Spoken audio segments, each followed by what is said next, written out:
My name is Lorenzo Benedetto, and I'm a merchant who survived the first 3 days of the zombie outbreak. When the infection hit Missouri in October 2024, my 15 years of trading goods across 3 states became both my greatest asset and deadliest liability. The same supply routes that built my business became highways of death, and every client relationship I'd cultivated turned into a potential trap. Before we start the video, let us know what country you are tuning in from in the comment section below. Perhaps we will make a story there. Let's begin. My name is Lorenzo Benedetto, but everyone calls me Enzo. For 15 years, I ran an independent trading business called Benedetto and Sons Supply Company out of Springfield, Missouri. I specialized in connecting small towns with hard-to-find items, surplus goods, and bulk supplies that the big chain stores wouldn't bother with.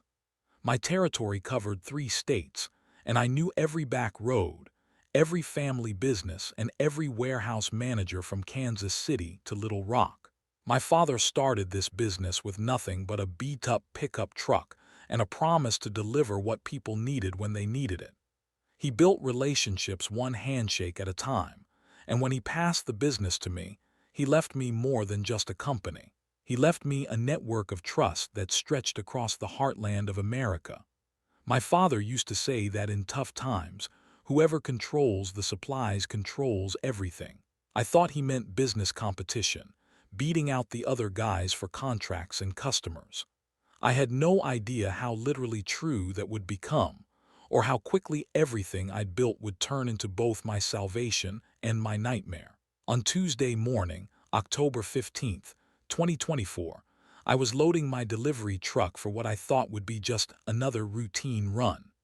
The autumn air was crisp, and the maple trees around our warehouse were showing their October colors. I had 2 full pallets of winter supplies destined for Jerry's Hardware in Branson. Jerry Martinez had been one of my most reliable clients for over a decade, serving the folks up in the Ozark foothills who needed to prepare for the cold months ahead. Those pallets contained everything a rural community might need when winter hit hard: portable generators that could keep the lights on during ice storms, propane heaters for cabins without central heating, medical supplies including antibiotics, bandages, and pain relievers that might be hard to find in remote areas, cases upon cases of canned goods, dried beans, rice, and other non-perishables that could feed families through long winter nights. Looking back now, I realize I was loading everything people would need to survive far more than just a harsh winter. Jerry never missed our Tuesday morning confirmation call. In 15 years of doing business together, not once had Jerry failed to answer when I called to verify delivery times and special requests. But that morning, when I dialed Jerry's Hardware at 8 o'clock sharp, the phone just rang and rang. I tried his cell phone, his home number, even the direct line to his back office. Nothing. My wife Maria was in the kitchen making coffee when I hung up from my 4th attempt to reach Jerry. She asked if everything was okay, and I told her Jerry was probably just busy with early customers or dealing with a supplier issue. These things happen in small business. You learn not to panic over every missed phone call or delayed response. But Maria gave me one of those looks she'd perfected over our 12 years of marriage, the one that said she knew I was more worried than I was letting on. I kissed her goodbye and promised to call from the road. The drive from Springfield to Branson was only 90 minutes on Highway 65 if traffic cooperated, and I had planned 3 other delivery stops for the rest of the week. Gas prices were climbing again, and I couldn't afford to waste a trip by turning back just because one client didn't answer his phone. I had a business to run, bills to pay, and customers depending on me to deliver what I'd promised. The radio was playing classic rock when I pulled out of the warehouse parking lot. The morning DJ was cracking jokes about the weather forecast, and everything felt normal. I'd driven this route so many times I could probably do it blindfolded. Highway 65 south through suburban Springfield, then into the rolling hills and farmland that stretched toward Arkansas. I knew every truck stop, every scenic overlook, every place where the state police like to set up speed traps. About 20 minutes into the drive, the music cut out for an emergency broadcast. The automated voice was calm and professional, the kind of tone they use for severe weather warnings. There had been reports of a health emergency in Kansas City and St. Louis. Citizens were advised to stay indoors and avoid contact with anyone displaying flu-like symptoms. The broadcast ended as abruptly as it began, and the classic rock resumed like nothing had happened.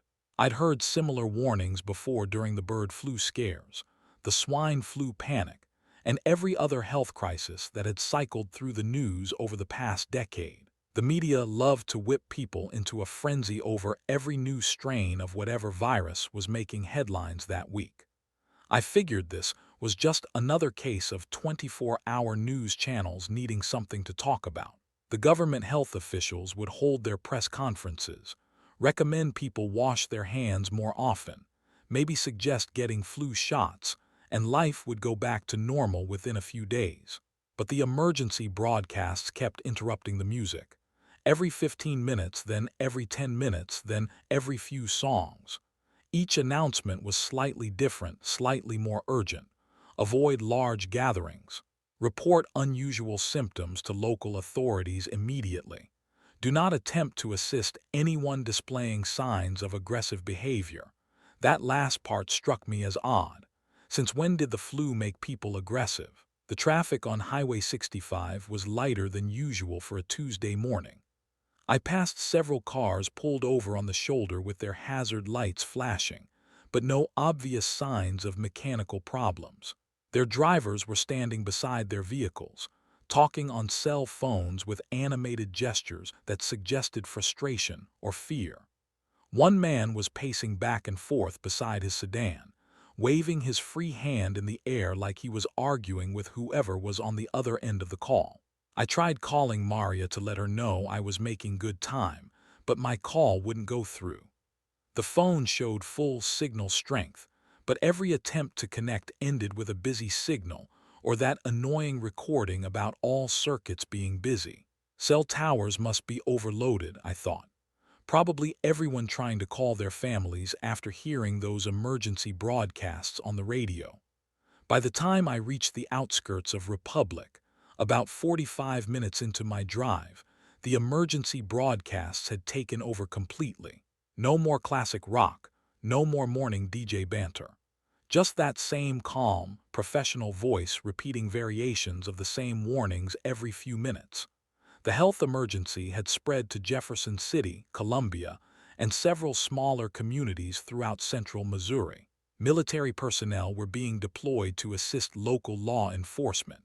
All residents were strongly advised to remain in their homes until further notice. Military personnel. That got my attention. You don't call in the National Guard for a flu outbreak. I started thinking about those abandoned cars on the highway, about Jerry not answering his phone, about the unusual urgency in those emergency broadcasts. Maybe this wasn't just another media-manufactured health scare after all. The landscape outside my truck windows looked exactly as it always had. Rolling farmland dotted with cattle and horses, old red barns weathered by decades of Missouri seasons, farmhouses with American flags hanging from front porches. Everything appeared peaceful and normal, but there was something unsettling about the emptiness. I realized I hadn't seen any farm workers in the fields, no tractors moving between pastures, no signs of the usual rural activity that marked a typical October morning. I kept driving south, telling myself that everything would make sense once I reached Branson and talked to Jerry. He'd probably laugh about the whole thing, explain that he'd been too busy dealing with customers stocking up on supplies because of the health scare. Rural folks were practical people. They heard about trouble in the cities and they prepared for the possibility that it might spread their way. That would explain why Jerry hadn't answered his phone and why I was seeing fewer people on the roads. As I approached the town of Ozark, about 15 minutes north of Branson, I started encountering real traffic problems. Not the usual construction delays or accident backups, but something much stranger. Cars were stopped in the middle of the road with their doors hanging open, as if the drivers had simply abandoned them mid-journey. Some vehicles had drifted into ditches or collided with guardrails at low speed, like their operators had suddenly lost control or consciousness. I had to navigate around a jackknifed semi-truck that was blocking most of the northbound lanes.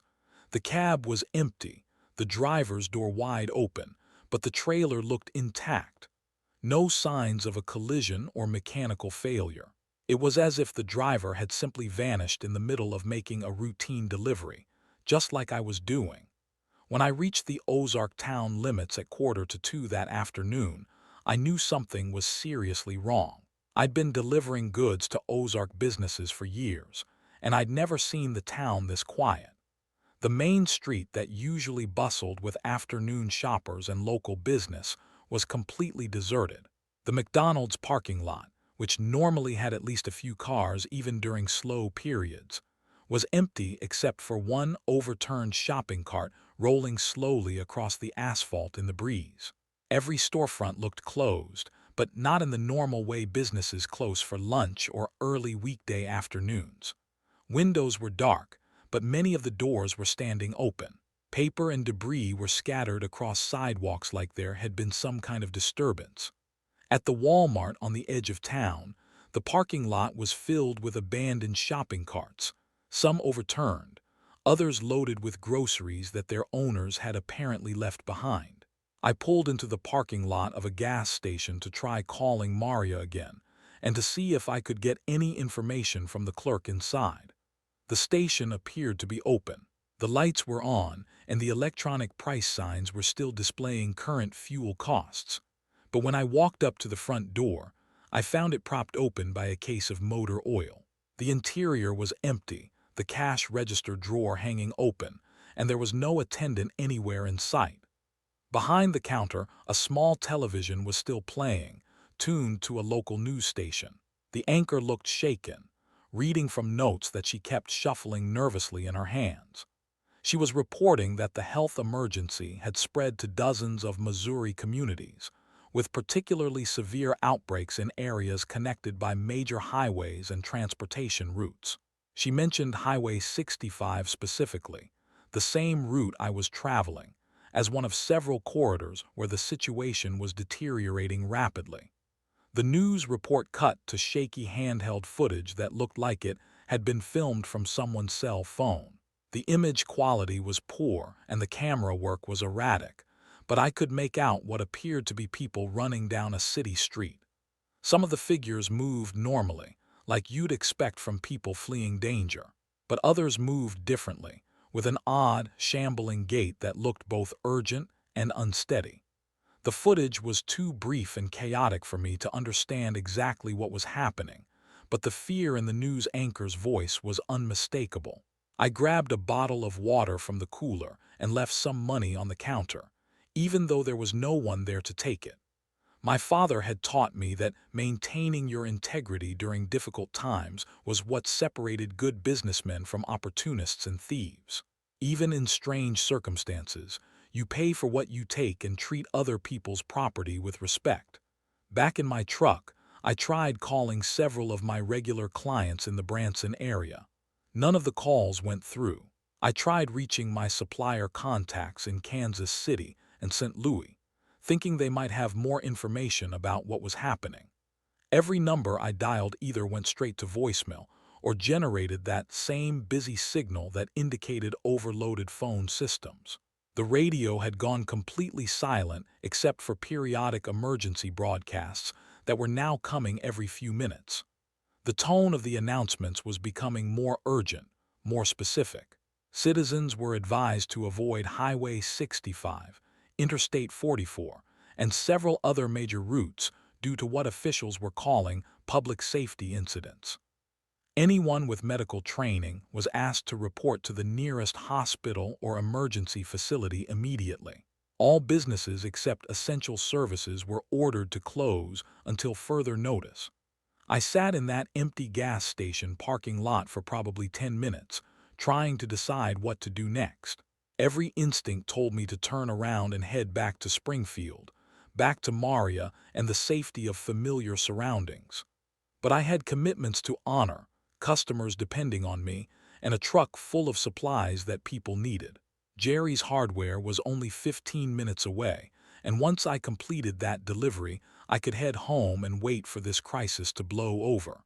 More importantly, I had to know what had happened to Jerry. He wasn't just a customer. He was a friend. We'd done business together for a decade, shared meals at the local diner when I was in town, talked about our families and our hopes for the future.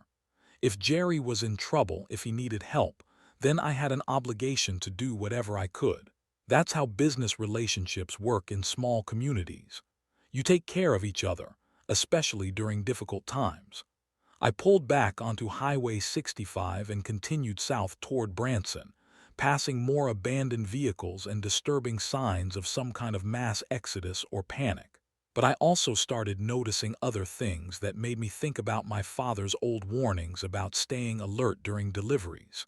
He'd grown up during the Cold War, when people worried about nuclear attacks and communist invasions, and he'd taught me to always keep a baseball bat behind the driver's seat. Not because he expected trouble, but because trouble sometimes found you whether you expected it or not. That baseball bat had been in every delivery truck I'd owned for 15 years. I'd never had to use it, but knowing it was there had given me confidence during late-night deliveries to unfamiliar areas, or when dealing with customers who might not be entirely trustworthy. My father used to say that the best way to avoid violence was to be prepared for it, to carry yourself like someone who couldn't be easily intimidated or taken advantage of. As I approached the Branson city limits, I could hear sirens in the distance, multiple emergency vehicles heading in different directions. The sound echoed off the hills and made it impossible to tell how many vehicles were involved or where they were going. But there were a lot of them, far more than you'd expect for a town the size of Branson on a quiet Tuesday afternoon. The country music theaters and tourist attractions that lined Highway 76 looked abandoned. These were businesses that stayed busy from spring through fall, catering to visitors who came to see live shows and experience the wholesome entertainment that had made Branson famous. But the parking lots were empty, the marquee signs were dark, and several of the theater buildings had their front doors standing wide open. I turned off Highway 65 onto the route that would take me to Jerry's Hardware, and that's when I encountered the roadblock that changed everything. 3 Missouri State Police cruisers were parked across Highway 76, their red and blue emergency lights flashing in a pattern that should have been reassuring, but instead felt ominous and wrong.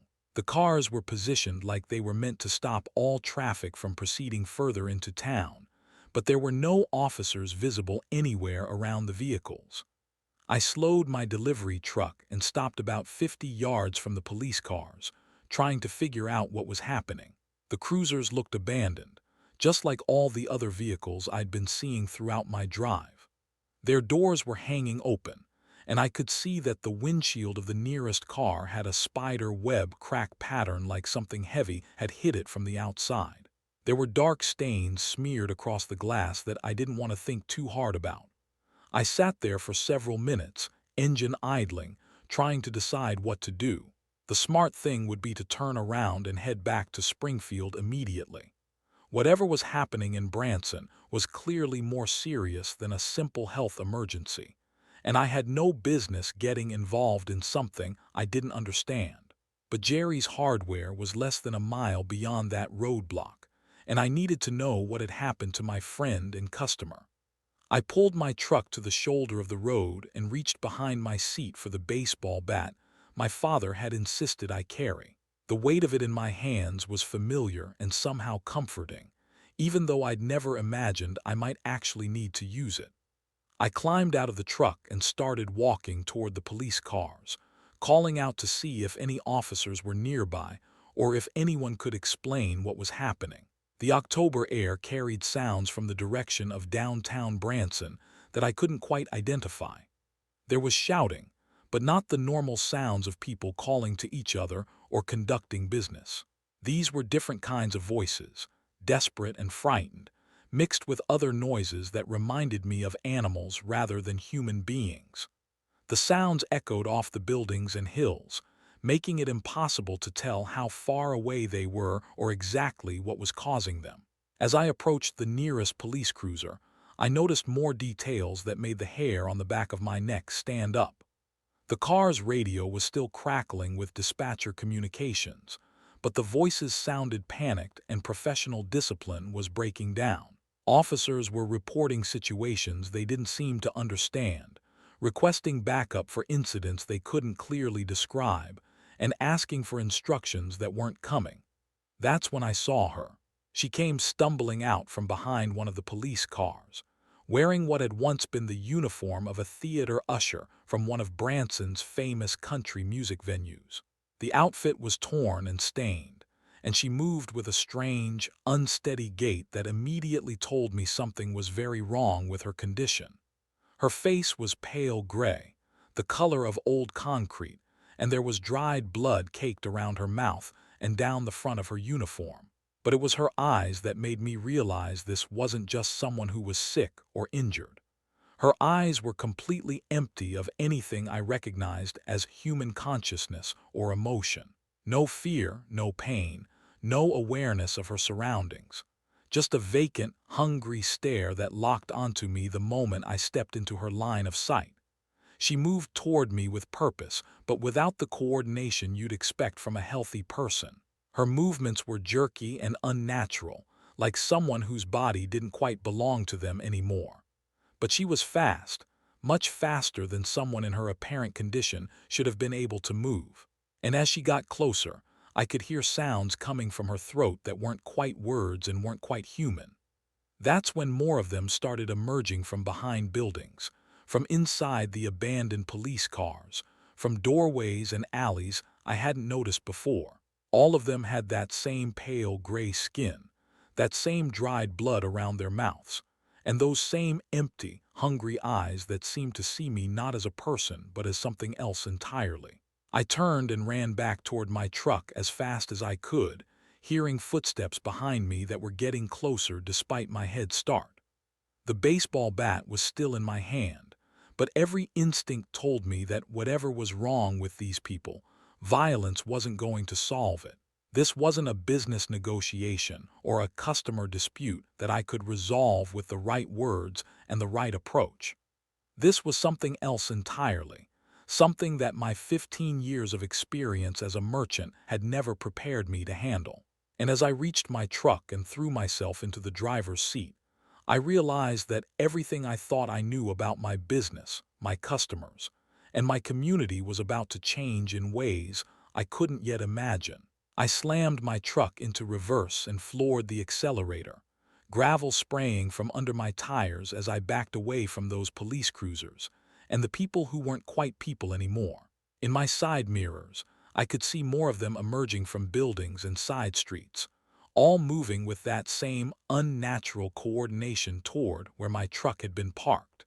They weren't running exactly, but they were covering ground faster than anyone in their apparent condition should have been able to manage. My hands were shaking as I shifted into drive and spun the wheel hard to the left, using a side road I'd traveled dozens of times during previous deliveries to Jerry's Hardware. The infected, because that's what I was starting to realize they were, couldn't keep up with my truck once I got moving. But in my rearview mirror, I could see them spreading out along the main road, almost like they were positioning themselves to cut off other escape routes. The side road took me through a residential area that should have been quiet and peaceful on a Tuesday afternoon. Instead, I drove past houses with front doors hanging open, windows broken from the inside out, and yards scattered with personal belongings like families had grabbed what they could carry and fled in panic. Some of the homes showed signs of hasty barricading attempts, with furniture piled against windows and doors, but those barriers had clearly failed to keep something out or keep something in. I passed a school bus stopped sideways across the road, its emergency door hanging open and small backpacks scattered on the asphalt around it. The sight of those children's belongings hit me harder than anything else I'd seen so far. Whatever was happening here had spread fast enough to catch people during their normal daily routines, too fast for proper evacuations or emergency responses. Those kids should have been safe in their classrooms or on their way home to families who were waiting for them. My father had always taught me that when you encounter a problem in business, you gather information before you make decisions. Panic leads to bad choices, and bad choices in the supply and logistics business can cost you everything you've worked to build. But this wasn't a business problem, and the normal rules didn't seem to apply to whatever was happening in Branson. Still, I needed to understand what I was dealing with before I could figure out how to get home safely. I took another back road that I knew would loop around toward Jerry's hardware from the opposite direction. If there was any chance that Jerry was still alive and barricaded inside his store, I had to try to reach him. Jerry Martinez wasn't just a customer. He was a friend who had helped me build my business during the early years when every relationship mattered. He'd introduced me to other potential clients in the Ozark area, vouched for my reliability when other merchants were suspicious of the new guy from Springfield, and always paid his bills on time even when his own cash flow was tight. More than that, Jerry's hardware was built like a fortress.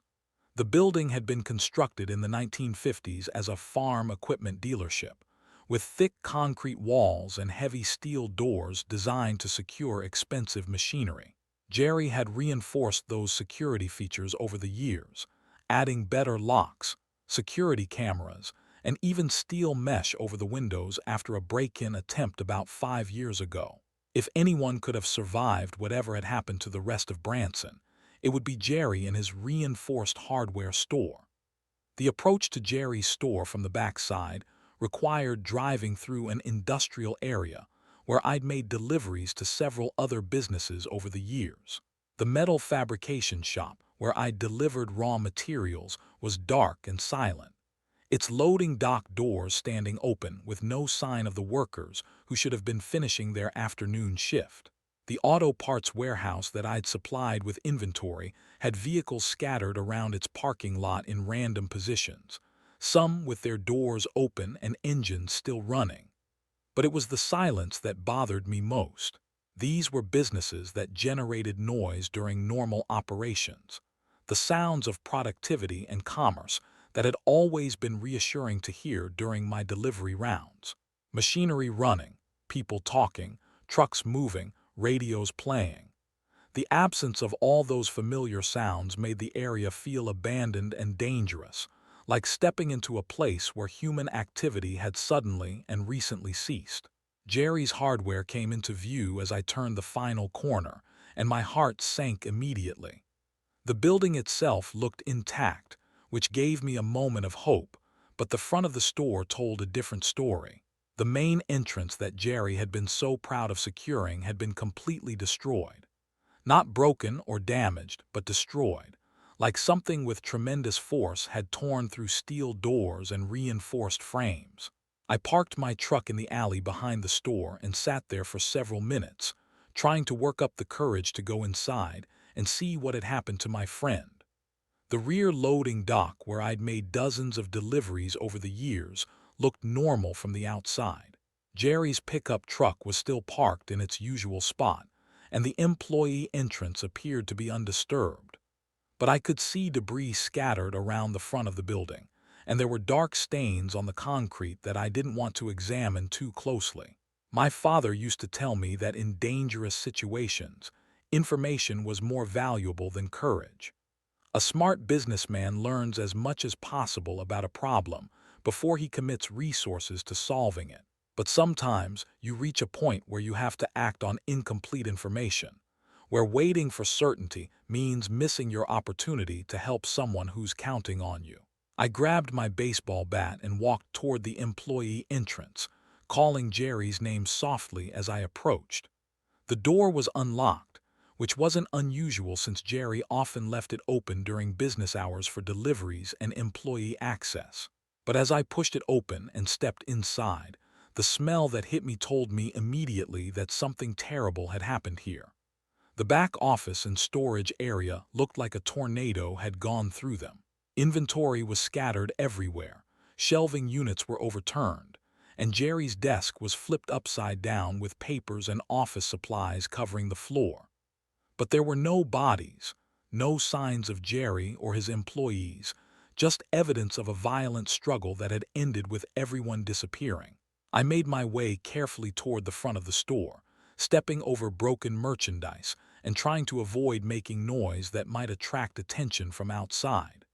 The main retail area was even worse than the back office. Display cases were shattered, tool racks were pulled down, and there were holes punched through drywall that looked like they'd been made by something much stronger than human hands. Jerry's emergency radio was still sitting on the counter behind the cash register, somehow undamaged despite the destruction around it. The device was battery-powered and designed to receive emergency broadcasts even when the power grid was down. I turned up the volume and heard the same automated warnings I'd been listening to all day. But now they included additional information that made my blood run cold. The health emergency had been reclassified as a biological incident requiring military intervention. Several major highways were completely blocked by abandoned vehicles, and emergency responders were reporting encounters with infected individuals who displayed unusual strength and aggressive behavior. The broadcasts were recommending that all civilians avoid major transportation routes and seek shelter in defensible locations until the situation could be brought under control. Transportation routes. That phrase stuck in my mind as I stood in the ruins of Jerry's hardware, trying to process what I was learning. My entire business was built around transportation routes, the network of highways and back roads that connected suppliers to customers across 3 states. I'd spent 15 years learning every shortcut, every alternate path, every way to move goods efficiently from point A to point B. But if those same routes were now spreading some kind of infection, then everything I knew about my territory had become dangerous knowledge. I thought about my delivery schedule for the week, all the stops I'd planned to make after finishing with Jerry's hardware. The auto parts store in Mountain Home, Arkansas. The farm supply cooperative outside of Harrison. The general store in Yellville that ordered specialty items for the local hunting and fishing community.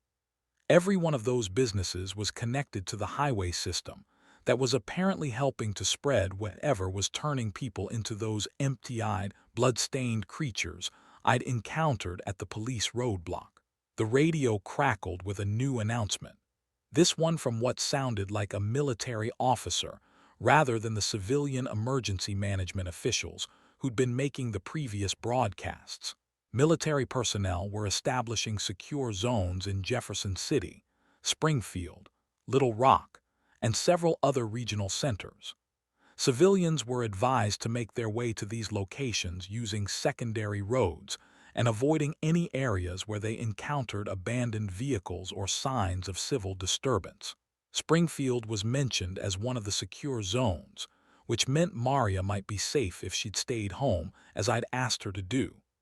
But it also meant that getting back to her was going to require more than just reversing my route and driving north on Highway 65. The main arteries were compromised, and I'd have to use my knowledge of back roads and alternate routes to navigate around whatever was happening on the major highways. I pocketed Jerry's emergency radio and made my way back toward the employee entrance, moving as quietly as possible through the debris. As I reached the back office, I heard voices outside that made me freeze in place. They weren't the normal sounds of people talking or calling to each other. These were the same inhuman vocalizations I'd heard from the infected theater usher, guttural sounds that seemed to be some kind of communication, but weren't quite language. Through the small window in the employee door, I could see 3 of them moving through the alley behind the store. They had the same pale gray skin and dried blood around their mouths as the ones I'd encountered at the roadblock, but these appeared to be wearing the uniforms of local emergency responders. A paramedic, a firefighter, and someone in a police uniform, all wandering aimlessly through the industrial area like they were searching for something. The sight of infected emergency workers was particularly disturbing because it suggested that the people who were supposed to help during crises had been among the first to be affected. If paramedics and police officers couldn't protect themselves from whatever was causing this infection, then ordinary civilians like me had very little chance of avoiding it through conventional means. I waited in Jerry's back office for what felt like hours, but was probably only 20 or 30 minutes, listening to the infected responders moving around outside and occasionally making those unsettling vocalizations. They seemed to be drawn to specific locations, spending more time around certain buildings and vehicles than others. I started to notice a pattern in their behavior that reminded me of how delivery drivers learn to recognize addresses and landmarks. They were following familiar routes, returning to places they'd been before the infection changed them. The paramedic kept returning to an ambulance that was parked behind the medical clinic 2 buildings away. The firefighter was drawn to a fire station vehicle that had been abandoned in the parking lot of the auto parts warehouse. The police officer repeatedly walked back to a patrol car that was sitting with its doors open and engine running. This observation gave me an idea that was both helpful and terrifying. If the infected retained some memory of their previous routines and locations, then I might be able to predict their movements by thinking about where they would have gone during their normal work activities. But it also meant that my own familiar routes and regular delivery stops might be more dangerous than random locations, because any infected people who knew those areas would be likely to return there. When the infected responders finally moved away from the alley behind Jerry's store, I slipped out the employee entrance and made my way back to my truck. The sun was getting lower in the sky, and I realized I'd been in Branson for several hours without making any progress toward getting home to Maria. Every minute I delayed increased the risk that whatever was happening here would spread to Springfield, or that the military secure zones would be shut down before I could reach safety. I started the truck and began driving toward what I hoped would be a safe route out of the Branson area, using back roads and farm lanes that I'd learned during years of making deliveries to rural customers. These were routes that most people wouldn't know about, paths that connected small communities and isolated businesses without depending on the major highway system. If the infection was spreading along transportation routes, then maybe these forgotten roads would be safer. But as I drove through the countryside surrounding Branson, I started to see evidence that the crisis was already spreading beyond the immediate urban area. Abandoned vehicles were scattered along even the smallest county roads, and several of the farmhouses I passed showed signs of hasty evacuation or worse. Livestock were wandering loose in fields where they should have been secured for the evening, and I could see smoke rising from several locations where buildings appeared to be burning without any fire department response. The infected weren't just concentrated in Branson itself. They were spreading outward along every road, every path, every connection that linked communities together. My network of business relationships, built over 15 years of careful cultivation and trust, was becoming a map of infection spread. Every client I'd ever served, every supplier I'd ever worked with, every route I'd ever traveled was potentially compromised. About 10 miles outside of Branson, I came across something that made me pull over and seriously reconsider my entire approach to getting home. A farmhouse that I'd delivered equipment to several times over the years was clearly under siege. The family had barricaded themselves inside, and I could see infected people surrounding the building, trying to find ways to break through the defenses. The scene was like something from a nightmare, but it was also educational. The infected weren't mindless zombies stumbling around randomly. They were working together, testing different approaches to the barricades, communicating with each other through those guttural vocalizations. Some were trying to break down doors, while others were looking for windows or other weak points. They were problem-solving, which meant they retained more cognitive function than I'd initially assumed. I wanted to help the family in that farmhouse, but I had no weapons beyond my baseball bat and no plan for dealing with a coordinated group of infected attackers. More importantly, I had a responsibility to get back to Maria and make sure she was safe. The best thing I could do for other survivors was to reach the military secure zone in Springfield and report what I'd observed about the infected behavior and spread patterns. As I drove away from that besieged farmhouse, I made a decision that would shape everything that happened over the next 2 days. Instead of trying to reach Springfield directly, I would make a detour to visit one of my most reliable rural clients, a family who lived on an isolated farm about 20 miles from my planned route home. The Kowalski family had been preparing for various kinds of disasters for decades, and their property was defensible and well supplied. Old man Kowalski had survived 3 different wars according to his stories, and he'd taught his sons and grandsons to be ready for situations that most Americans never had to think about. Their farm was set back from the main roads, accessible only by a private drive that wound through timber and pasture land. They had their own water supply, backup power systems, and enough stored food to last through a long siege. More than that, they had something I was starting to realize was more valuable than any physical supplies. They had experience with crisis situations and the mental toughness to make hard decisions when normal social rules no longer applied. If I was going to survive long enough to reach Maria and the secure zone in Springfield, I needed allies who understood that this wasn't a temporary emergency that would be resolved by government authorities within a few days. The drive to the Kowalski farm took me through some of the most remote countryside in southern Missouri, areas where cell phone service was spotty even under normal circumstances, and where neighbors might live miles apart. But remoteness, which had always been a business challenge when making deliveries, was starting to look like a survival advantage. The infection seemed to spread fastest in areas with high population density and lots of traffic between communities. As the sun began to set behind the hills, and I navigated the narrow gravel road that led to the Kowalski property, I found myself thinking about everything my father had taught me about building relationships and maintaining trust in difficult times. He'd always said that your reputation was your most valuable asset, more important than your inventory or your equipment or your financial resources.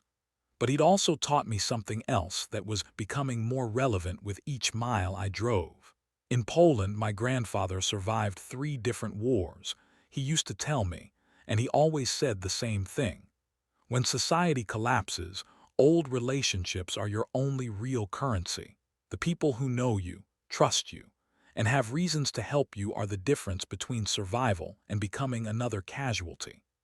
I was about to find out whether the relationships I'd built over 15 years of honest business dealings were strong enough to help me survive whatever was spreading across Missouri like a plague, following the very routes I'd used to build my livelihood. The gravel road to the Kowalski farm stretched for nearly 2 miles through dense timber and rolling pasture land, winding between hills that blocked most outside noise and provided natural barriers against unwanted visitors. I'd made this drive dozens of times over the years, delivering everything from farming equipment to household supplies, and I'd always appreciated how the isolation that made deliveries challenging also created a sense of peace and security that was rare in modern America. Tonight, as my headlights cut through the gathering darkness and illuminated the familiar landmarks along the private drive, that isolation felt like salvation. Whatever was happening on the highways and in the towns, whatever was turning ordinary people into those empty-eyed predators I'd encountered in Branson, it hadn't reached this remote corner of Missouri yet. The Kowalski farm existed outside the network of major transportation routes that seemed to be spreading the infection. Stefan Kowalski met me at the end of his driveway with a shotgun in his hands, and 2 of his adult sons flanking him with rifles. They recognized my truck before I got close enough for them to identify me personally, but they weren't taking any chances. Stefan had fought in Vietnam, and his oldest son Michael had done 2 tours in Afghanistan. They understood that security situations could change rapidly, and that being prepared for the worst was always better than being caught off guard. Stefan lowered his weapon when I rolled down my window and called out my name, but I could see the tension in his face and the way his sons kept scanning the darkness behind my truck.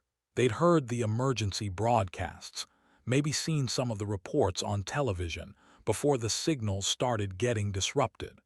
They knew something serious was happening, even if they didn't understand the full scope of the crisis yet. I parked my delivery truck near the main farmhouse and got out slowly, keeping my hands visible and moving in a way that wouldn't alarm three armed men who were clearly on edge. Stefan Kowalski was in his 70s, but still built like the construction worker he'd been before taking over the family farm. His sons had inherited his solid frame and steady demeanor, the kind of men who thought before they spoke and never wasted words on unnecessary conversation. The farmhouse itself was exactly what you'd expect from a family that had been preparing for various kinds of disasters for decades. The structure was built from local stone and timber, designed to withstand severe weather and provide defensible positions if necessary. The windows were small and set high, making it difficult for anyone outside to see in or climb through. Heavy wooden shutters could be closed and barred from the inside, turning the house into a fortress that could be defended by a small number of people. When I explained what I'd witnessed in Branson and during my drive to their farm, Stefan listened without interruption while his sons asked pointed questions about the behavior and capabilities of the infected. These weren't people who panicked easily or dismissed troubling information because it was difficult to accept. They'd seen enough of the world to know that terrible things could happen quickly, and that survival often depended on adapting to new realities faster than your enemies could evolve. Michael Kowalski had the most questions about the infected's apparent coordination and problem-solving abilities. His military experience had taught him to assess threats based on their tactical capabilities rather than their appearance or the fear they generated. If the infected retained enough cognitive function to work together and test defenses systematically, then they needed to be treated as intelligent adversaries rather than mindless monsters. The youngest son, Peter, was more interested in the spread pattern and transmission methods. He'd studied agriculture and understood how diseases moved through populations, whether human, animal, or plant. The fact that the infection seemed to follow transportation routes suggested it was spreading through direct contact rather than airborne transmission, which meant that isolated locations like their farm might remain safe as long as they could prevent infected individuals from reaching them. Stefan's wife Anna brought coffee and sandwiches while we talked, but she also contributed information that I hadn't considered. She'd been monitoring ham radio frequencies throughout the day, maintaining contact with other rural families and emergency coordinators across several states. The picture she painted of the crisis was much worse than what I'd observed firsthand in the Branson area. The infection had appeared almost simultaneously in major cities across the Midwest, suggesting either coordinated attacks or a source that had spread to multiple population centers before anyone realized what was happening. Kansas City, St. Louis, Little Rock, Oklahoma City, Memphis, and Nashville were all reporting similar situations. Emergency services were overwhelmed, communications were breaking down, and infected individuals were spreading outward from urban areas along every available route. More disturbing was Anna's report that military secure zones were already being overrun in some locations. The infection spread so rapidly that authorities couldn't establish defensive perimeters quickly enough to contain it. Jefferson City had fallen within hours of being declared a secure zone, and there were conflicting reports about the status of the other locations where civilians had been told to seek shelter. This meant that my plan to reach Springfield and find safety in the military secure zone might no longer be viable. Even if I could navigate the infected-filled highways between the Kowalski farm and my home city, there was no guarantee that Springfield would still be safe by the time I arrived. I might be driving toward a trap rather than salvation, and I'd be putting Maria in danger if the secure zone had already been compromised. Anna suggested that I try to contact Maria using their ham radio equipment, which had better range and reliability than cell phone networks that were clearly failing under the crisis conditions. The Kowalskis had invested in high-quality communication gear as part of their disaster preparedness efforts, and they maintained regular contact with a network of like-minded families across the region. When I finally managed to reach Maria through a ham radio operator in Springfield, who was relaying messages for people trying to contact family members, the news was both relieving and terrifying. She was safe and still in our home, but Springfield was in chaos. The military secure zone had been established at the airport, but infected individuals were already appearing throughout the city. She'd barricaded herself in our house and was afraid to leave, even to try reaching the secure zone. Maria told me that our neighborhood had organized informal patrols and was sharing information about safe routes and dangerous areas, but the situation was deteriorating rapidly. Several houses on our street had been abandoned, and there were reports of infected individuals moving through residential areas in groups, testing doors and windows like they were searching for survivors. The authorities were telling people to stay indoors and wait for evacuation, but no evacuation was coming. The conversation with Maria lasted only a few minutes before the radio connection became too weak to maintain, but it was long enough for us to make crucial decisions about our immediate priorities. She would continue barricading our house and maintaining contact with our neighbors, but she wouldn't attempt to reach the military secure zone until she heard from me again. I would stay at the Kowalski farm until we could determine the safest route for getting back together, and I would use my knowledge of supply networks to help organize survival efforts for other refugees who might make their way to this isolated location. That decision felt like abandoning Maria when she needed me most, but Stefan Kowalski helped me understand that rushing toward Springfield without adequate preparation would likely result in my death or infection, which wouldn't help anyone. He'd learned in Vietnam that emotional decisions during crisis situations usually made problems worse rather than better. The most loving thing I could do for my wife was to stay alive and use my skills to build a safe situation that we could both reach when the immediate chaos subsided. Over the next several hours, as we monitored radio communications and planned defensive strategies for the farm, other survivors began arriving at the Kowalski property. Word was spreading through the rural community that Stefan's farm was a safe location where people could find shelter and organize their response to the crisis.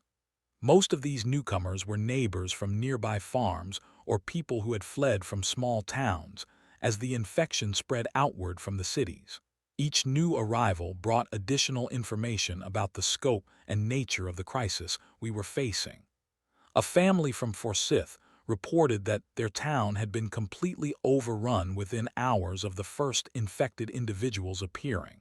A retired teacher from Hollister described watching her neighbors turn into those empty-eyed predators and then hunt down other residents with coordinated tactics that suggested retained intelligence and communication abilities.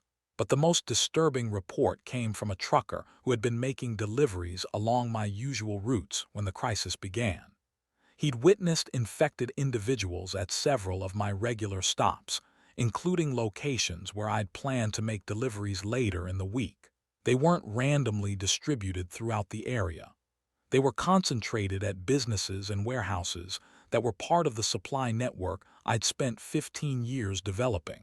This pattern suggested that the infected were either attracted to commercial locations or that they retained enough memory of their previous lives to return to familiar places. Either way, it meant that my extensive knowledge of suppliers, warehouses, and delivery routes had become dangerous information. Every location I knew about was potentially compromised, and anyone trying to scavenge supplies from those places would be walking into infected territory. The realization that my life's work had become a liability rather than an asset was emotionally devastating, but it also provided strategic opportunities. If I could predict where the infected were likely to congregate based on commercial activity patterns, then I could also identify locations that would be safer for survivors to establish bases or search for supplies. Rural areas with less commercial development would be lower risk, while major distribution centers and highway intersections would be extremely dangerous. Stefan assigned me the task of using my supply network knowledge to help plan resource acquisition strategies for our growing group of survivors. We needed food, medical supplies, fuel, weapons, and communication equipment to sustain our community through what was clearly going to be a long-term crisis. But we also needed to avoid the obvious supply locations that would attract both infected individuals and other survivor groups who might not be willing to share resources peacefully. I spent most of that first evening at the Kowalski farm drawing maps and making lists of potential supply sources that were off the beaten path, but still accessible to people who knew the right back roads and had relationships with the right suppliers. Small family-owned businesses that weren't well known to the general public. Warehouse facilities that served specialized markets rather than general consumer demand. Agricultural suppliers who dealt primarily with farmers and ranchers rather than suburban customers.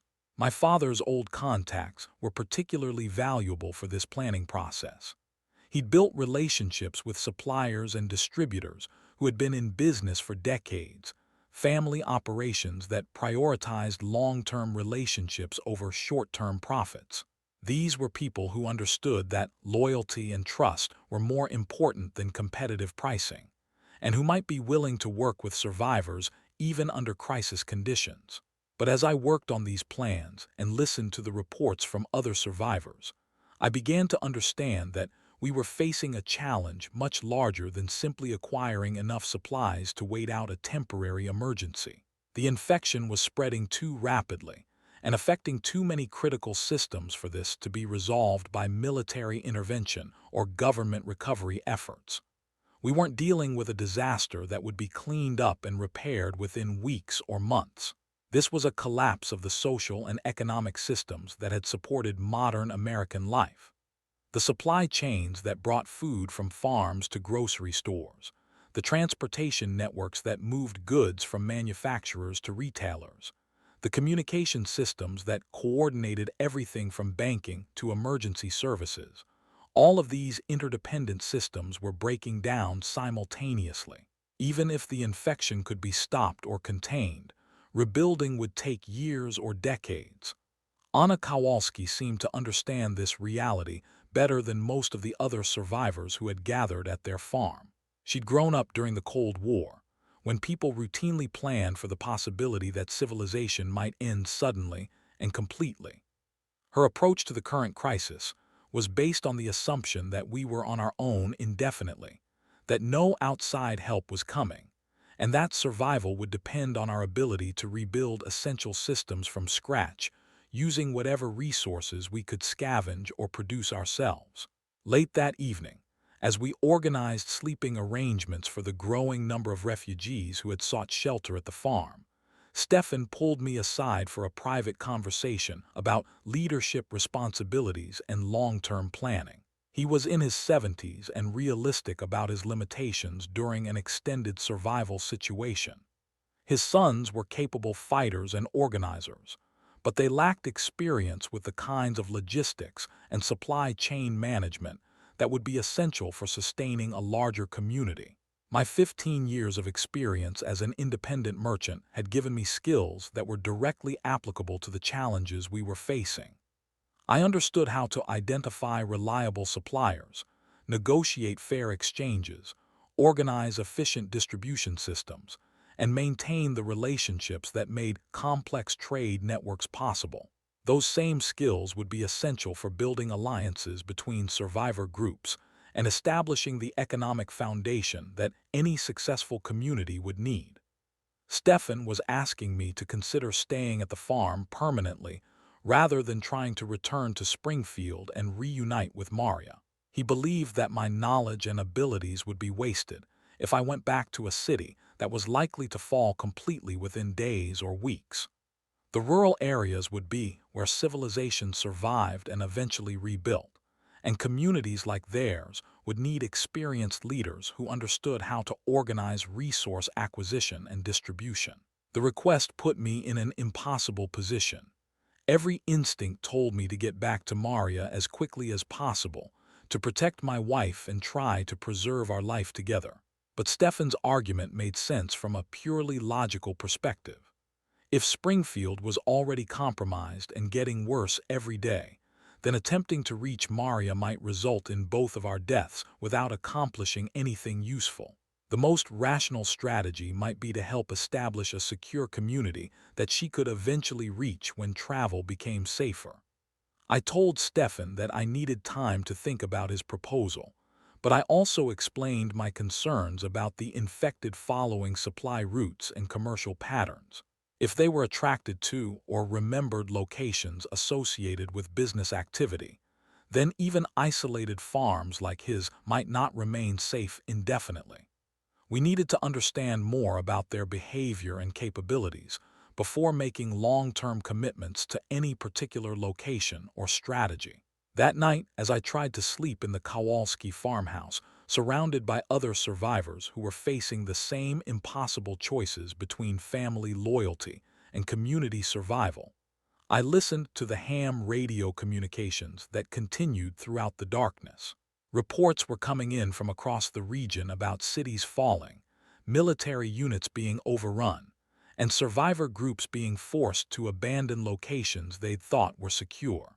But there were also reports of successful defensive actions, communities that had managed to organize effective resistance, and safe zones that were holding out against infected attacks.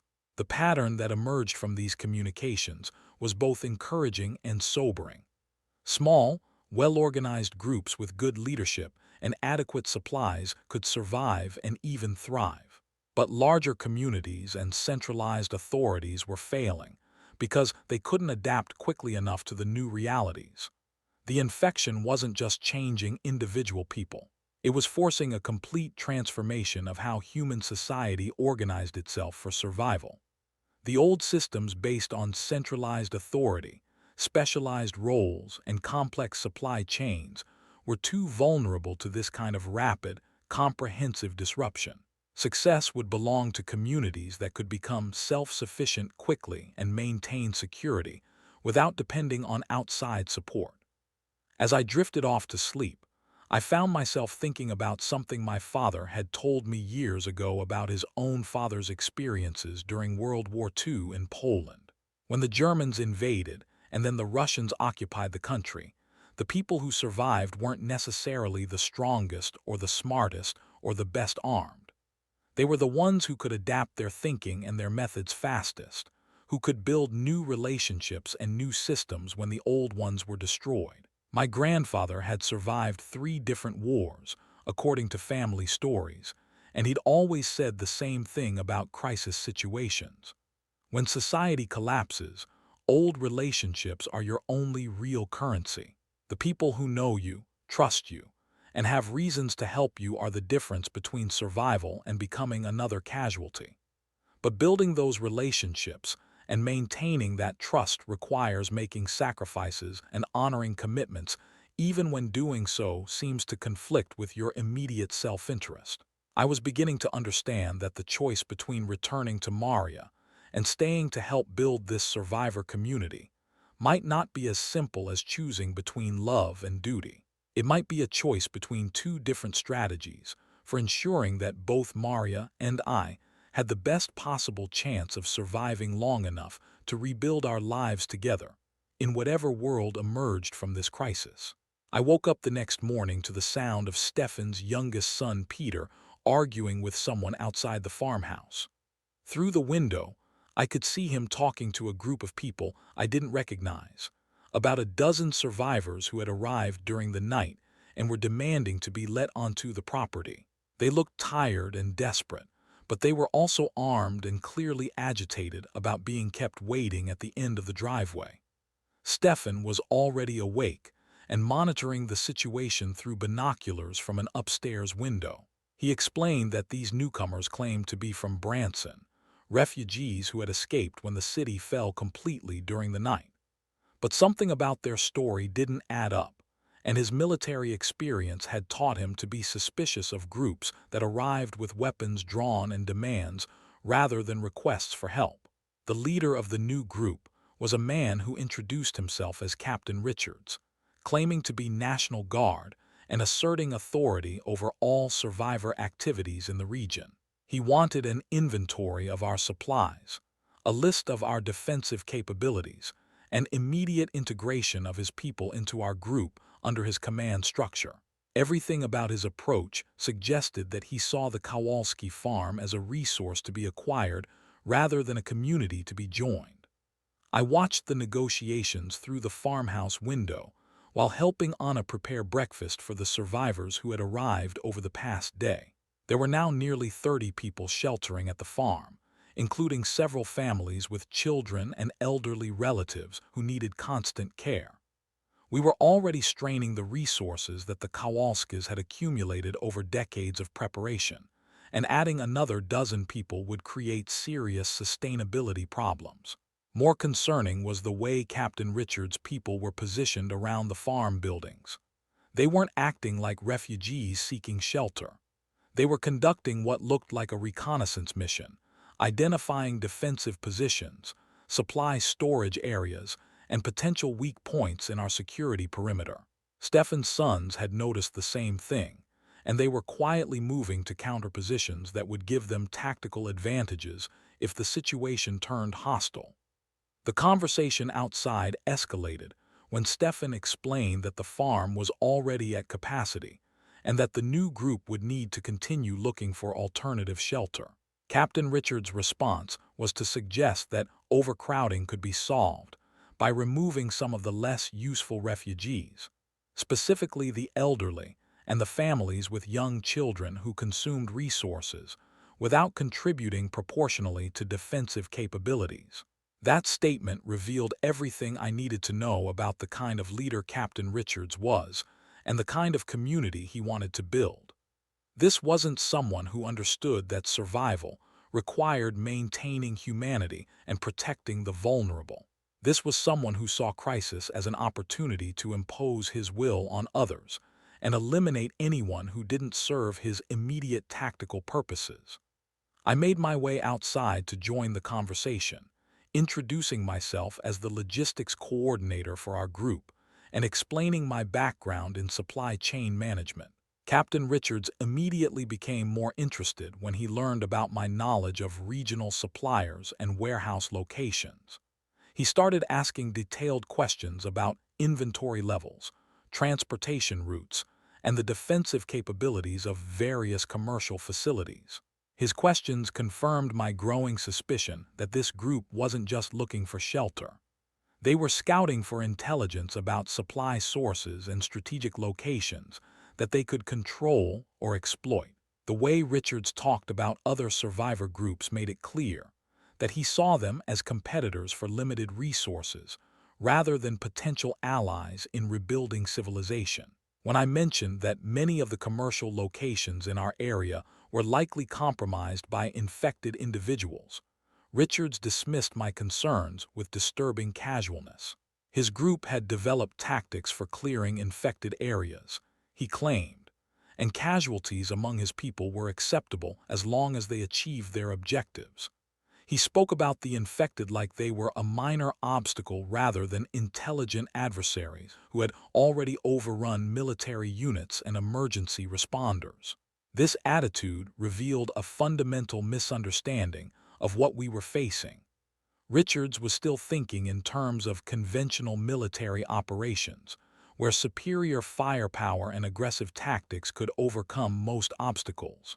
But the infected weren't conventional enemies who would retreat when faced with heavy resistance. They were relentless, coordinated, and apparently learning from each encounter with survivor groups.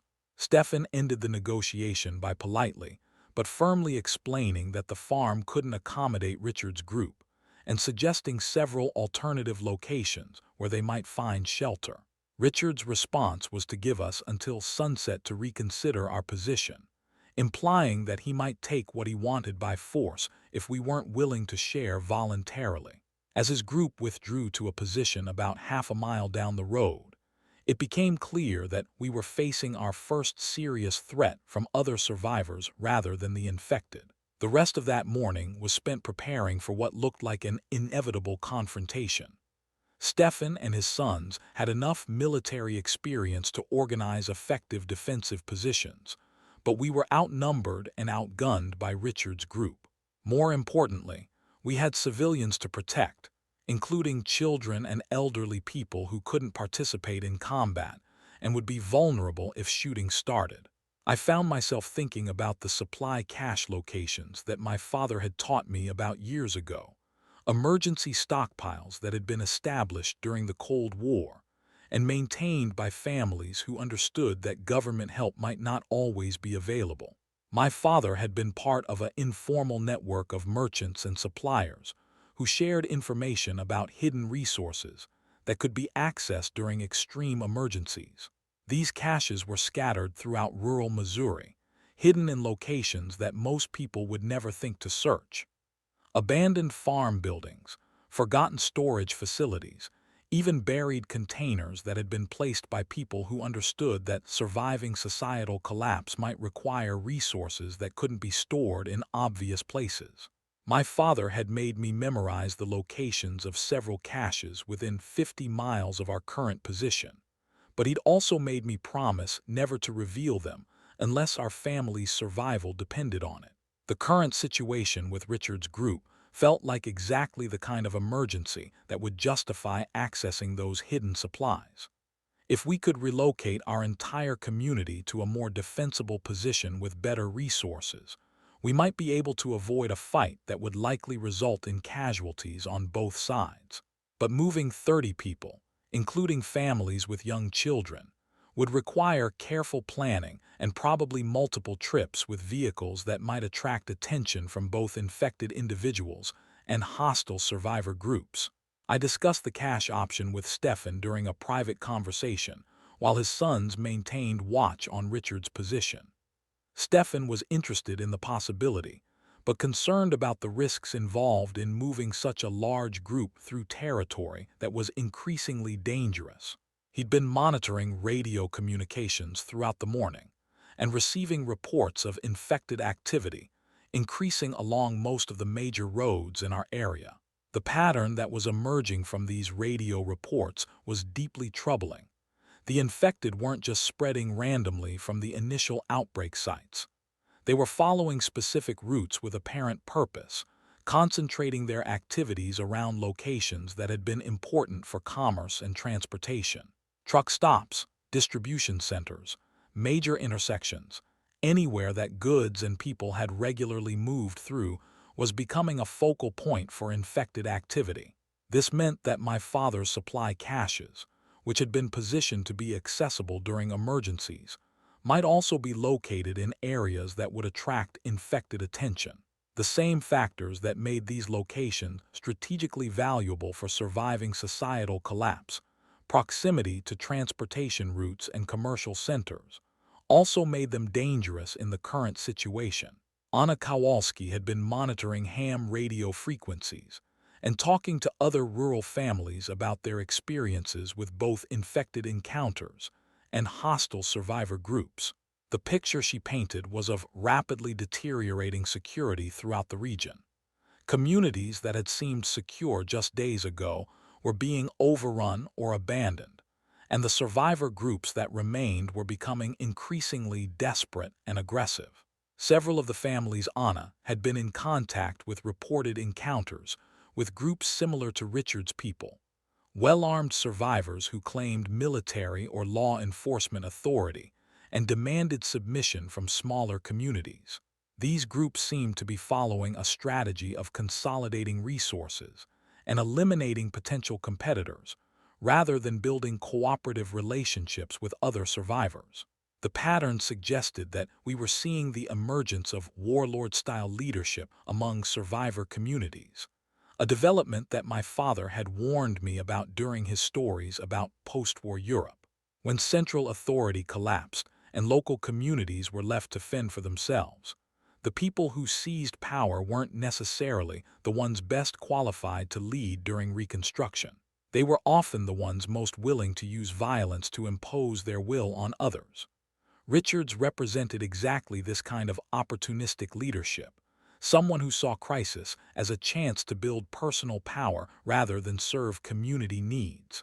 If his group succeeded in taking over the Kowalski farm, they would likely use it as a base for expanding their control over other survivor communities in the area. The elderly, the disabled, and anyone else who couldn't contribute to their military objectives would be abandoned or worse. By early afternoon, our scouts reported that Richard's group was being reinforced by additional survivors who were arriving from the direction of Springfield. The new arrivals looked like they might include some of the people who had fled from the military secure zone, which suggested that Springfield had indeed fallen, and that the situation there was even worse than we'd feared. This meant that my hopes of returning to rescue Maria were becoming increasingly unrealistic. The reinforcements brought Richard's total numbers to nearly 20 people, giving them a significant advantage in any direct confrontation. But they also brought news about conditions in Springfield that confirmed our worst fears about the speed and scope of the infection's spread. The military secure zone at the airport had been overrun within 24 hours of being established, and most of the city was now controlled by massive herds of infected individuals who were displaying increasingly sophisticated coordination and problem-solving abilities. According to the refugees from Springfield, the infected were learning to use tools, setting traps for survivors, and even operating vehicles in some cases. They retained enough memory and cognitive function to navigate familiar areas and return to locations that had been important to them before infection. This explained why they were concentrating around commercial and transportation facilities. But it also suggested that they might eventually remember and return to residential areas where they had lived and worked. The implications of this intelligence were staggering. If the infected retained enough mental capacity to operate as an organized force rather than a mindless horde, then conventional military tactics and defensive strategies might be completely inadequate for dealing with them. They would adapt to survivor tactics, learn from failed attacks, and potentially develop new capabilities over time. More immediately, the news from Springfield meant that Maria was almost certainly trapped in a city that was no longer survivable for uninfected humans. Even if she had managed to maintain her barricades and avoid infection so far, she would eventually run out of food, water, or other essential supplies. The rational part of my mind understood that attempting to reach her now would likely result in my death without helping her in any meaningful way. But the emotional part of my mind, the part that had loved Maria for 12 years and built a life with her that was worth preserving, couldn't accept that she was beyond rescue. I found myself planning desperate schemes to reach Springfield, imagining ways that I might be able to navigate through infected territory and extract her from whatever situation she was facing. These plans were clearly impossible given the resources and information available to me, but I couldn't stop myself from developing them. Stefan interrupted my futile planning with news that Richard's group was moving closer to the farm and appeared to be preparing for an immediate assault rather than waiting until sunset as they had originally indicated. Something had changed their timeline, possibly the arrival of the refugees from Springfield who might have convinced them that waiting would give us time to organize better defenses or call for help from other survivor communities. The final confrontation was triggered by one of our perimeter guards spotting infected individuals approaching the farm from the same direction that Richard's group had come from. It appeared that their activities had attracted attention from infected scouts who were now following their trail toward our location. Instead of withdrawing to avoid leading the infected to our position, Richards made the decision to launch his assault immediately, apparently believing that he could take control of the farm before the infected arrived in significant numbers. The attack began just after 3 o'clock in the afternoon, with Richard's people advancing on the farmhouse from multiple directions while demanding our surrender. Stefan's defensive preparations proved their worth as his family, and the other armed survivors were able to maintain covering fire from prepared positions, while the noncombatants moved to the most secure areas of the house. But the situation became exponentially more complicated when the infected began arriving during the middle of the firefight. These weren't the shambling, disorganized creatures that popular culture had conditioned us to expect. They moved with purpose and apparent tactical awareness, using the chaos of the gun battle to approach both groups of survivors without being detected until they were close enough to attack. The infected seemed to understand that the humans were fighting each other and positioned themselves to take advantage of the situation. Some of them flanked Richard's positions, while others approached the farmhouse from directions that weren't being actively defended. Their coordination suggested not only retained intelligence, but also the ability to assess complex tactical situations and adapt their approach accordingly. Within minutes, the firefight between survivor groups had become a three-way battle that neither human faction was prepared to handle. Richard's people found themselves caught between our defensive positions and infected attackers who showed no fear of gunfire and seemed capable of coordinating their assault to overwhelm isolated defenders.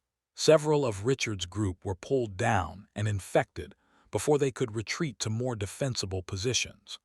The reality of facing infected opponents who retained tactical intelligence while being essentially immune to fear or pain proved to be more than Richard's conventional military mindset could handle. His group began to break apart as individual members decided that retreat was more important than completing their mission to take control of the farm. Some fled back toward the road, others tried to take shelter in outbuildings, and a few attempted to fight their way into the farmhouse where they thought they might find better protection. Stefan made the decision to allow Richards and two of his surviving followers to enter the farmhouse, rather than leave them outside to be killed or infected. This act of mercy during combat demonstrated the kind of leadership that prioritized long-term community survival over short-term tactical advantages. Even though Richards had threatened our group and initiated the attack, Stefan understood that every uninfected human was potentially valuable for rebuilding civilization. The infected assault on the farmhouse lasted for several hours, with waves of attackers testing different approaches to our defenses, while we tried to conserve ammunition and maintain secure perimeters. The creatures showed remarkable persistence and problem-solving ability, learning from failed attempts and adjusting their tactics accordingly. They tried to break down doors, climb through windows, access the roof, and even dig under foundation walls. During the height of the attack, I realized that everything I thought I understood about the infection and its effects on human behavior was incomplete and probably dangerous. These weren't mindless zombies that could be stopped with simple barricades and superior firepower. They were intelligent adversaries who retained enough human cognitive ability to pose an existential threat to any survivor community that underestimated their capabilities.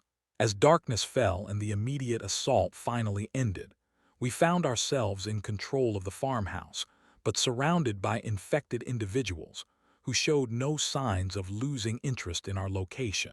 Our ammunition supplies were running low. Several people had been injured during the fighting, and we had new mouths to feed, including Richards and his surviving followers who had contributed to creating the crisis in the first place. The farm that had seemed like a secure refuge just 24 hours earlier was now compromised and possibly indefensible against future attacks.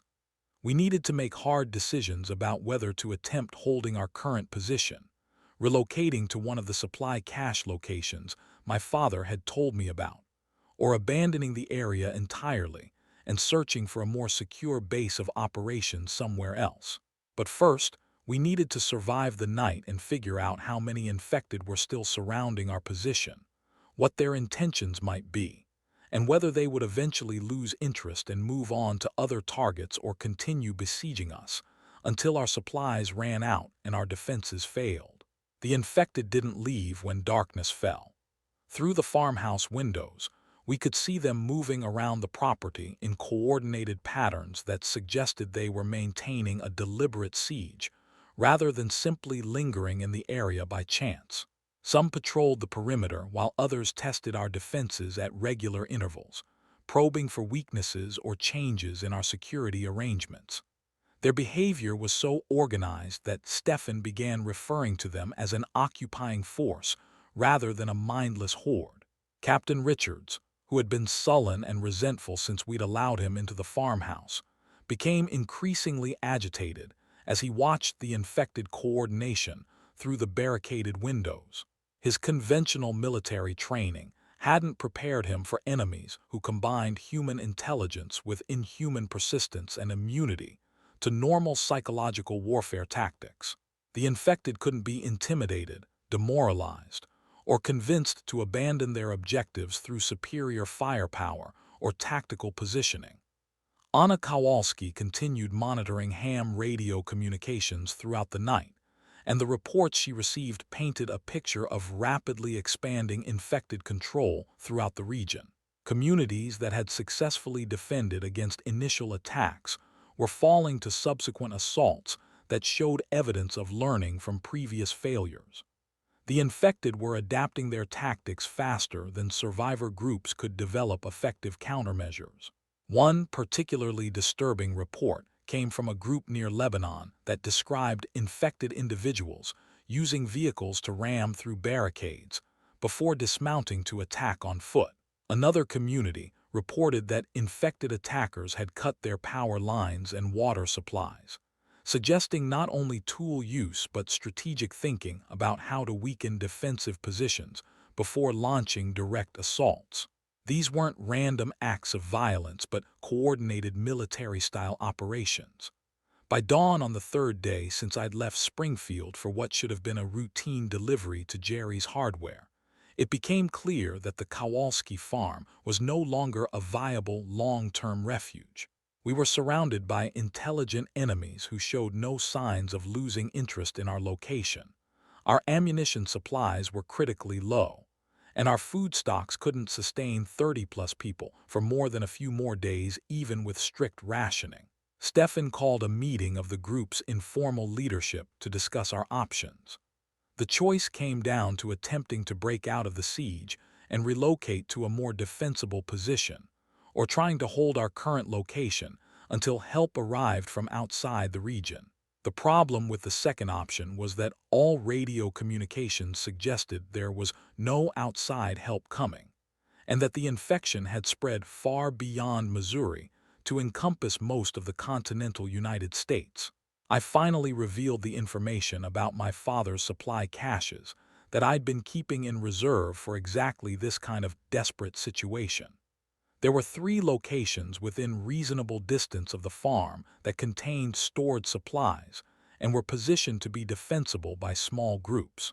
The closest cache was hidden in an abandoned grain elevator about 15 miles to the west, accessible by back roads that might be less likely to encounter large numbers of infected individuals.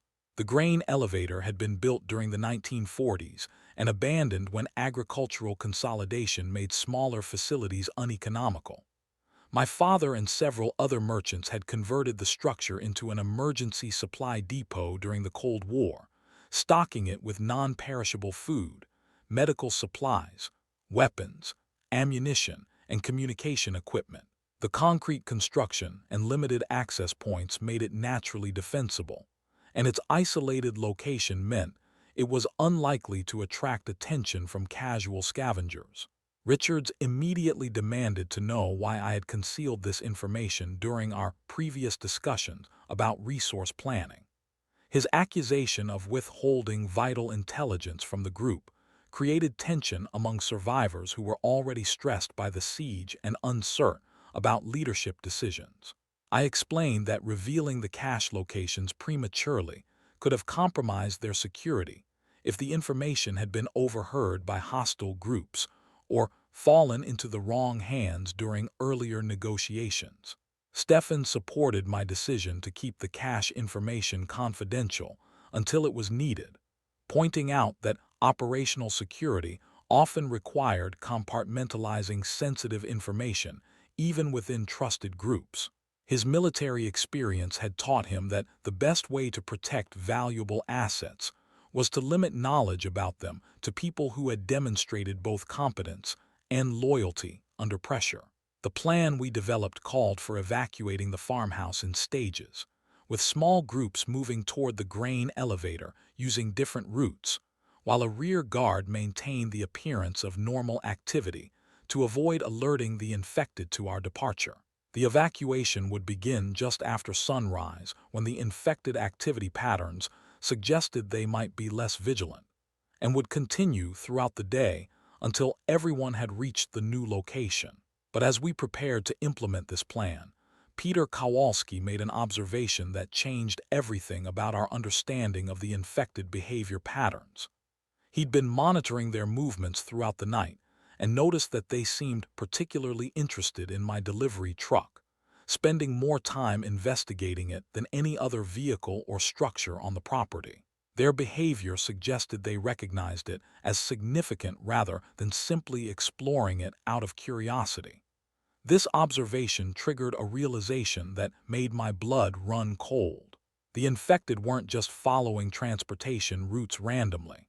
They were specifically targeting commercial vehicles and supply chain infrastructure because they retained enough memory and intelligence to understand the importance of controlling resource distribution. They remembered being part of an economic system that depended on the movement of goods from producers to consumers, and they were systematically disrupting that system by eliminating the people and vehicles that made it function. My delivery truck, with its commercial markings and cargo bay designed for transporting supplies, was exactly the kind of target they would prioritize. Keeping it at any survivor community would mark that location as a high-value target for infected assault, but abandoning it would mean losing the vehicle and cargo that might be essential for establishing our new base at the grain elevator.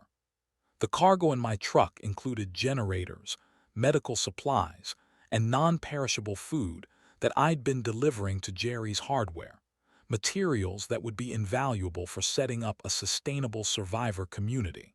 But the truck itself had become a liability that attracted exactly the kind of attention we needed to avoid. We were facing a choice between valuable supplies and operational security, between short-term resources and long-term survival. Stefan made the decision to use my truck as a diversion rather than abandoning it outright. We would load it with some of our people and supplies and send it in the opposite direction from the grain elevator, drawing infected attention away from our main evacuation route. The truck team would then abandon the vehicle at a predetermined location and continue to the grain elevator on foot through terrain that would be difficult for infected groups to navigate quickly. I volunteered to drive the truck during this diversion mission, partly because I knew the vehicle and the local roads better than anyone else, but mostly because I felt responsible for the danger that my commercial vehicle had brought to the community. The truck had been my livelihood and the foundation of my identity as an independent merchant, but it had become a threat to the people who had sheltered me during the crisis. Richards also volunteered for the truck team, claiming that his military experience made him the logical choice for leading what was essentially a combat mission. But I suspected his real motivation was a desire to control the most valuable supplies and vehicles rather than risk being left behind at the grain elevator with fewer resources. His behavior since arriving at the farm had consistently demonstrated that he prioritized his own immediate interests over community welfare. The final composition of the truck team included myself, Richards, two of his surviving followers, and Michael Kowalski, who insisted on joining to ensure that the mission was completed successfully, and that the supplies reached the grain elevator rather than being diverted by Richards for his own purposes. The rest of the survivors would evacuate to the grain elevator using alternate routes, carrying essential supplies, but traveling light enough to move quickly through difficult terrain. We loaded the truck with about half of our remaining food supplies, most of the medical equipment, and enough ammunition to support the group at the grain elevator for several weeks. The plan called for us to drive toward Highway 65, making enough noise and disturbance to attract infected attention, then abandon the truck near a major intersection where it would continue drawing attention while we made our way cross-country to the grain elevator. The breakout began at first light, with the truck team departing through the main farm entrance, while the other survivors began their evacuation through less obvious routes. As soon as we started the engine and began moving, infected individuals throughout the area converged on our position with a coordination that confirmed their intelligence and communication capabilities. They weren't just responding to noise, but executing what appeared to be a planned response to prevent our escape. The drive toward Highway 65 became a running battle as infected individuals attempted to block our route or damage the vehicle enough to force us to stop. Some threw objects at the windshield, while others tried to climb onto the truck bed or attach themselves to the doors and fenders. Their persistence and apparent disregard for their own safety made them incredibly dangerous opponents, but their lack of fear also made them predictable in some ways. Michael Kowalski proved invaluable during this phase of the mission, using his military experience to identify the most effective ways to break through infected roadblocks without damaging the truck beyond our ability to continue driving. He understood that our objective wasn't to kill as many infected as possible, but to reach our destination and complete our mission of drawing attention away from the main evacuation. When we reached the predetermined abandonment point near the Highway 65 intersection, the area was already swarming with infected individuals who seemed to have anticipated our arrival.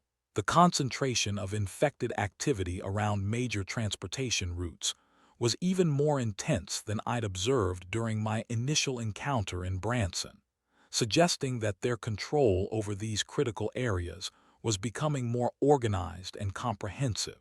We parked the truck in a position where it would be visible from the highway and likely to attract continued attention from infected patrols. Then began our cross-country movement toward the grain elevator. The route required traversing several miles of rough terrain including timber, pasture land, and creek bottoms that would be difficult for large groups of infected to navigate quickly, but manageable for small teams of humans who were familiar with rural travel. The abandoned grain elevator came into view just after noon, a concrete structure rising above the surrounding farmland like a fortress from an earlier era of American agriculture. The building had been constructed to withstand severe weather and heavy use, with walls thick enough to stop small arms fire and access points that could be easily defended by a small number of determined fighters. My father and his associates had chosen this location specifically because it combined natural defensive advantages with strategic positioning and adequate storage space. The interior of the grain elevator had been modified over the years to serve as an emergency supply depot, with different levels of the structure dedicated to various categories of equipment and supplies. The ground level contained weapons and ammunition, including several rifles and thousands of rounds that had been stored in climate-controlled conditions for decades. The second level housed medical supplies and communication equipment, while the upper levels contained food stores and general survival gear. But the most important feature of the facility was its communication capability. My father's group had installed a powerful ham radio system with an antenna array that could reach across multiple states, allowing coordination with other hidden supply caches and survivor communities throughout the region.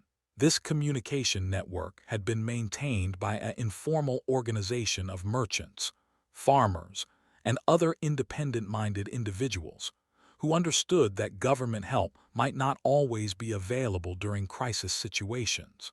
As the other survivors began arriving at the grain elevator throughout the afternoon, I started to understand that this location wasn't just a supply cache, but the foundation for rebuilding the kind of community that could survive long-term in the new reality we were facing.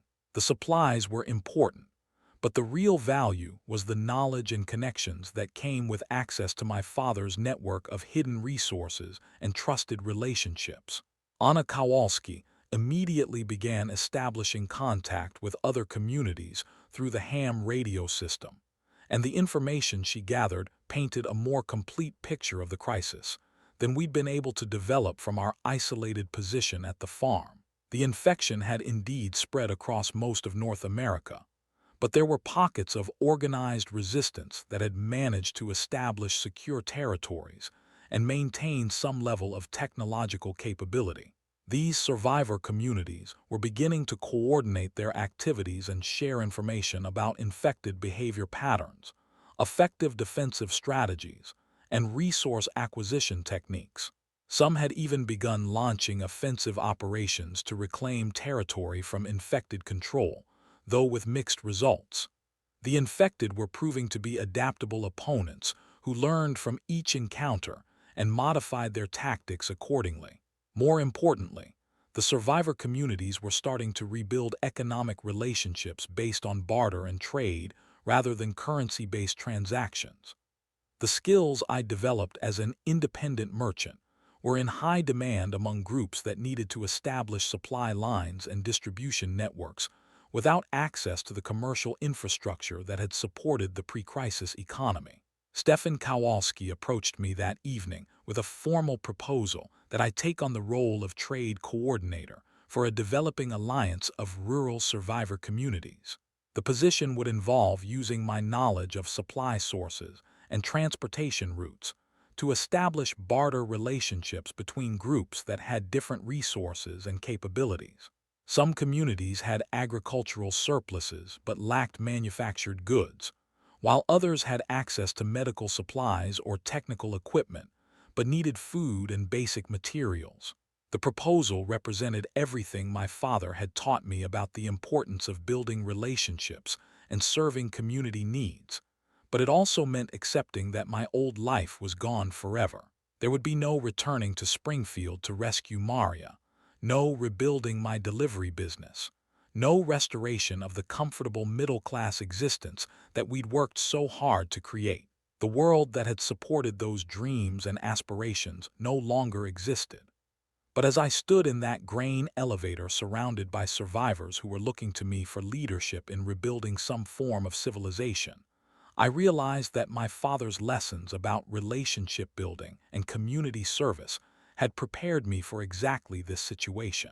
I'd spent 15 years learning how to identify reliable suppliers, negotiate fair exchanges, and maintain the trust that made complex trade networks possible. Those same skills would be essential for helping these communities survive and eventually thrive in whatever world emerged from the current crisis. I accepted Stefan's proposal that evening, understanding that the decision meant choosing community survival over individual desires and long-term rebuilding over short-term rescue missions. It meant accepting that I was now a leader in a new kind of economy, based on cooperation and mutual aid, rather than competition and profit maximization. Looking back on those first 3 days of the outbreak, I can see that every choice I made was shaped by the lessons my father had taught me about the importance of maintaining relationships and serving community needs, even when doing so required personal sacrifice. The business knowledge that had taken me 15 years to develop became the foundation for helping rebuild human civilization in a world where the old economic systems had collapsed overnight. I used to think being a merchant meant selling people what they wanted, helping them acquire goods and services that would make their lives more comfortable or convenient. Now I understand that being a merchant means helping people survive with what they need, using knowledge and relationships to ensure that essential resources reach the communities that depend on them for survival. The infected may have destroyed the world we knew, but they also created an opportunity to build something better based on cooperation rather than competition, community welfare rather than individual profit, and long-term sustainability rather than short-term consumption. My father always said that in tough times, whoever controls the supplies controls everything. But he also taught me that real control comes from serving others rather than exploiting them, from building trust rather than accumulating power. That grain elevator became the headquarters for a trading network that eventually spanned half the continent, connecting survivor communities and helping coordinate the slow work of rebuilding human civilization. But that's a story for another time. The important thing is that we survived those first critical days when everything seemed hopeless, and we did it by remembering that our humanity is defined not by what we can take from others, but by what we're willing to give to help our communities survive and prosper.